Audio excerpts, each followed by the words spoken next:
masa lalu, setiap peristiwa alam selalu membuat masyarakat menciptakan kisah yang akhirnya menjadi legenda atau mitos. Secara turun-temurun, mitos ini masih diyakini hingga kini. Tapi apakah hal yang kita dengar dan yakini tersebut hanya sebuah mitos? Atau merupakan fakta yang bisa dijelaskan dengan logika? Kali ini On The Spot akan mengupasnya dalam fakta dan mitos.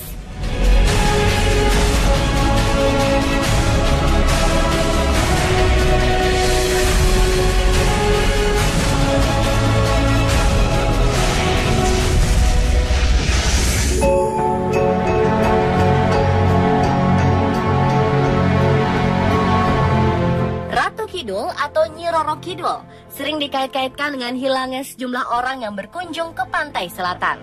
Mitos menyebutkan mereka yang berenang menggunakan baju berwarna hijau akan ditarik oleh penguasa Laut Selatan.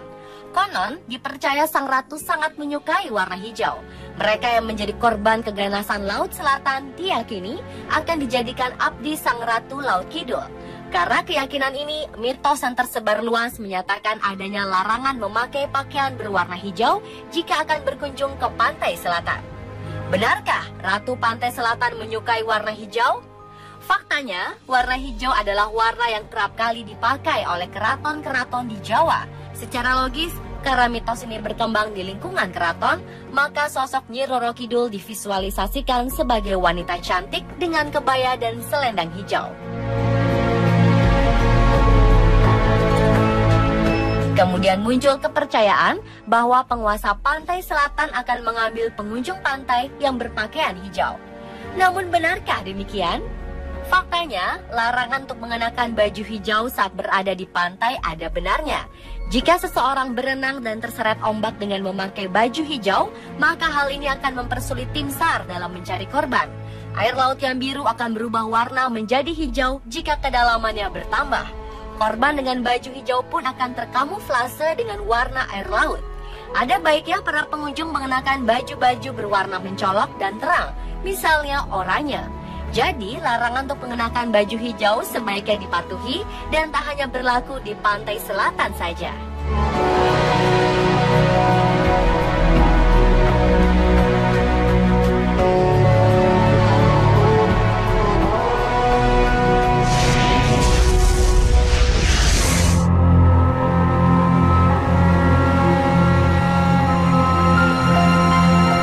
Siapa yang tak mengenal keangkeran tol Cipularang? Banyak yang meyakini ruas tol tersebut terutama mulai kilometer 60 hingga kilometer 100 merupakan poros gaib yang kerap kali meminta tumbal para pengguna jalan yang sedang melintas.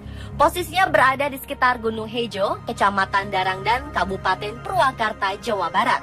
Jalur ini juga dikenal sebagai jalur tengkorak. Bagi sebagian warga lokal, nama Gunung Hejo mungkin sudah tak asing.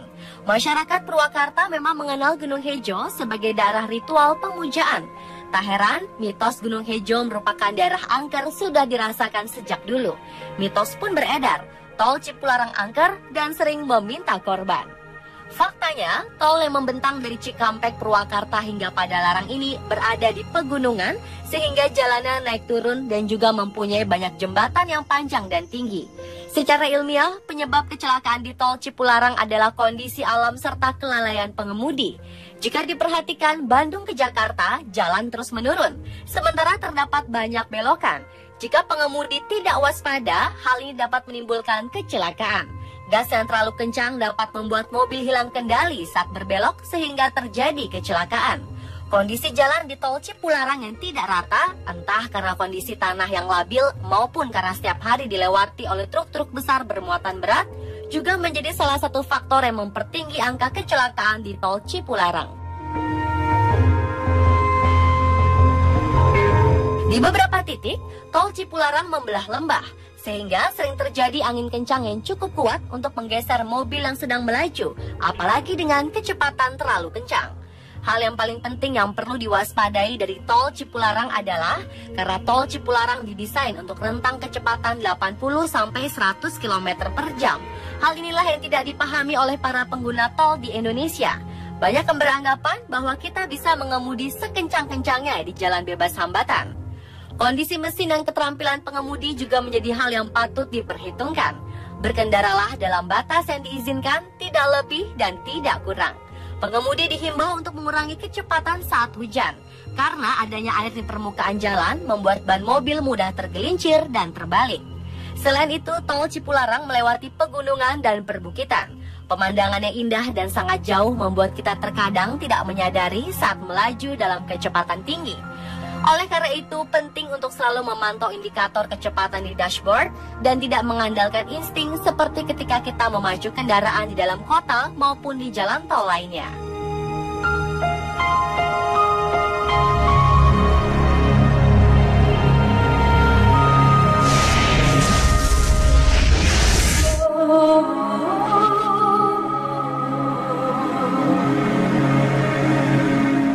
Keberadaan beringin kembar yang terletak di alun-alun Yogyakarta memang tak lepas dari legenda dan mitos. Dua beringin ini terkenal dengan permainan masangin. Permainan ini biasa dilakukan malam hari dengan berjalan melewati dua pohon. Saat akan melakukan masangin, kedua mata akan ditutup dengan penutup mata. Mitos yang beredar mengatakan bahwa kita tidak akan bisa berjalan lurus melewati celah di antara dua pohon tersebut. Konon hal itu terjadi karena di sana terdapat kekuatan mistis yang akan melencengkan arah. Menurut masyarakat sekitar, orang yang berhasil melewati celah dua pohon itu dengan lurus akan mendapat sebuah keberuntungan, serta doa-doanya akan terkabul. Benarkah demikian? Faktanya, manusia tidak bisa berjalan lurus tanpa bantuan visual. Saat mata kita tertutup, kita cenderung berjalan melingkar atau berbelok. Hal ini dibuktikan dengan orang-orang yang tersesat dalam kabut atau badai salju. Umumnya mereka akan berjalan selama berjam-jam dan mengira bahwa mereka berjalan lurus ke sebuah arah. Namun nyatanya, mereka justru kembali lagi di tempat yang sama. Manusia tidak dapat berjalan dalam satu garis lurus tanpa melihat. Hal ini dikarenakan tubuh kita berbentuk tidak simetris. Artinya, tidak ada keseimbangan yang sempurna antara sisi kanan dan kiri tubuh kita. Kerangka manusia pun tidak simetris. Tulang punggung kita juga tidak lurus sempurna. Bahkan kaki kanan dan kiri kita berbeda setiap sisinya. Ini semua berarti bahwa susunan otot-otot di badan manusia juga tidak simetris atau tidak dalam keseimbangan yang sempurna. Hal inilah yang mempengaruhi cara kita berjalan.